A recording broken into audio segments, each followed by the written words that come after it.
आप देख रहे हैं Aurangabad breaking today news. Please subscribe my channel, like, share and comment.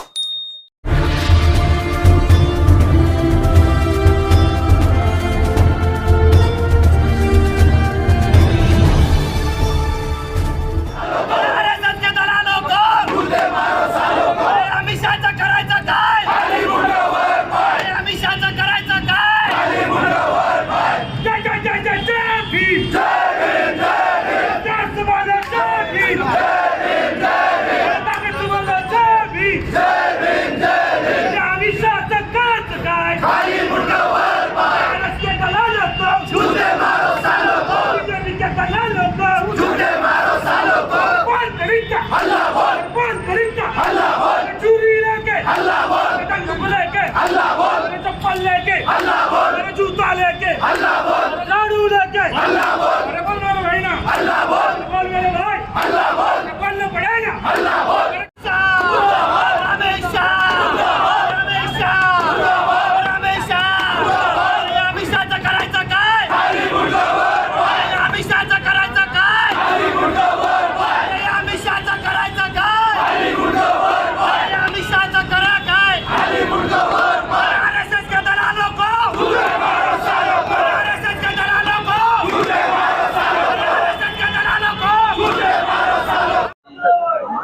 देश के गृह मंत्री है, उसके पहले वो गुजरात में शासन करते थे।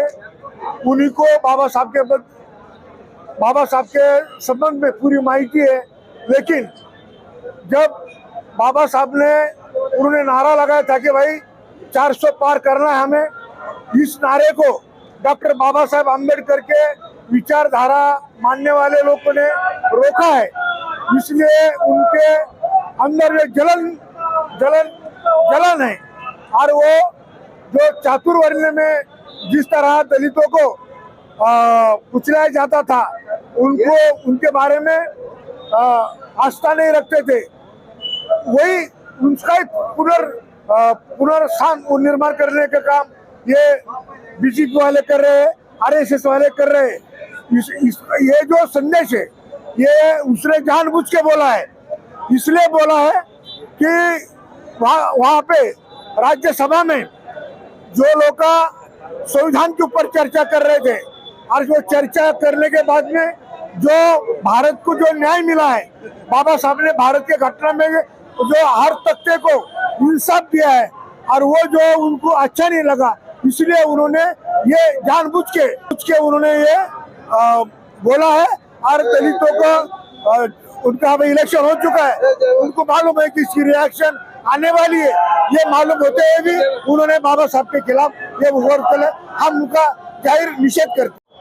दुनिया के सबसे नंबर 1 के विद्वान विश्व वंदनीय डॉक्टर बाबा साहब अम्बेडकर, इनके खिलाफ बोलना या उनका नाम लेना, ये अमित शाह जैसे तड़ीपार और गुंड प्रवृत्ति के आदमी की लायकी नहीं है। अमित शाह इस देश के भले गृह मंत्री होंगे, लेकिन उनकी बौद्धिक क्षमता जो है बाबा साहब के जूते पे गिरे हुई जो धूल है उसकी भी बराबरी नहीं करती। अमित शाह पहले से नरभक्षी गोधरा हत्याकांड का मेन आरोपी रहा हुआ है और एक क्रिमिनल है, बोल रहे हैं, एक नंबर का नरभक्षी रहा हुआ है। और उसको जो है तो इसीलिए बीजेपी ने आगे किया हुआ है कि जो विरोधी पक्ष है उनको इन्हें दबा के रखना और देश का बार वातावरण खराब करना। यहाँ के जो बहुजन लोग है, दलित लोग है, ओबीसी लोग है, इनको दबा के रखने के लिए उसके तरफ गृह खाता या सरकार ने दिया हुआ है। ये आरएसएस की पूरी चाल है। अमित शाह के माध्यम से यहाँ के 85% के बहुजनों को दबाने की कोशिश हो रही है। बाबा साहब अम्बेडकर ये सूरज है, महासूर्य है, और उसके ऊपर कोई थूकने की कोशिश करेंगे अमित शाह जैसा तो उसके मुंह पे थूक गिरने वाली है। आज हमारा प्रोग्राम था कि अमित शाह का फोटो रख के उसपे हमारे स्कूल के बच्चे हम मुतने लगाने वाले थे, लेकिन यहाँ शिवाजी महाराज का पुतला है, इसलिए हमने ये कार्यक्रम आगे बढ़ाया है, रद्द नहीं किया है। अब इसके बाद अमित शाह के खिलाफ यहाँ से आगे हमारा अम्बेडकरी आंदोलन कंटिन्यू चालू रहने वाला है।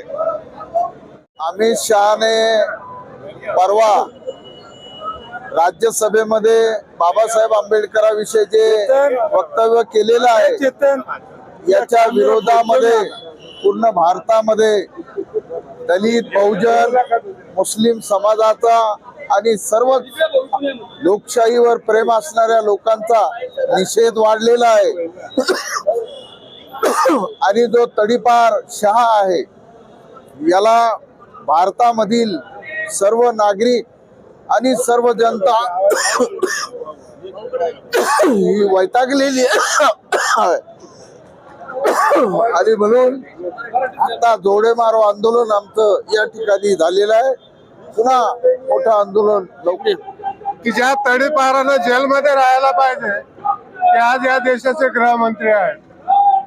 आणि मग तडीपार म्हटल्याच्या नंतर त्याच्या बौद्धीची किती कुवत आहे हे यातून लक्षात येतं. असं आहे की संघाचा 100री आता भरलेली आहे. 1925 ला संघाची स्थापना झाल्याच्या नंतर आज 100 वर्ष पूर्ण होत आहेत. आणि या 100 वर्षाच्या पूर्ततेच्या संबंधानं भाजपला आणि संघाने काही संकल्प केलेले आहेत.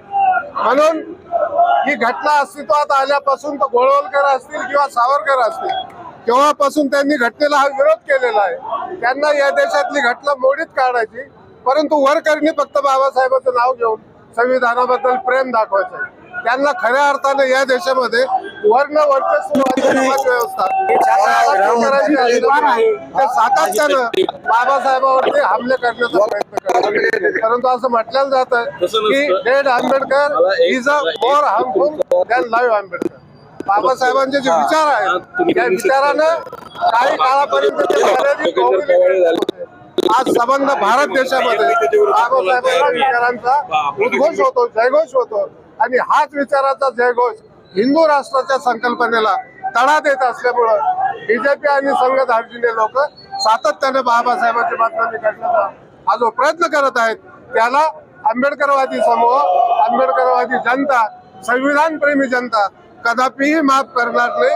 आणि त्यांच्या संबंधानं म्हणूनच आज शहानी जे काही वक्तव्य केलं निंदाजनक त्याचा तीव्र निषेध म्हणून या ठिकाणी आम्ही सर्व कार्यकर्त्यांनी, सर्व पक्षीय कार्यकर्त्यांनी या ठिकाणी प्राथमिक स्वरूपामध्ये त्याची आम्ही निंदा केलेली आहे आणि तीव्र निषेध नोंदवलेला आहे. सरकार आमच्या या निमित्ताने एकच मागणी आहे की खरोखर बाबासाहेबांबद्दल अतूट नातं आणि प्रेम आहे हे दाखवण्याचा प्रयत्न जेव्हा करतात वारंवार तर त्यांनी खरोखरच अमित शहाला बडतर्फ करावा. आणि अमित शहामध्ये थोडीशी लाज असेल तर त्यांनी स्वतःहून गृहमंत्री पदाचा राजीनामा द्यावा. यासाठी आजची विनंती. माझं नाव दिनकर ओंकार.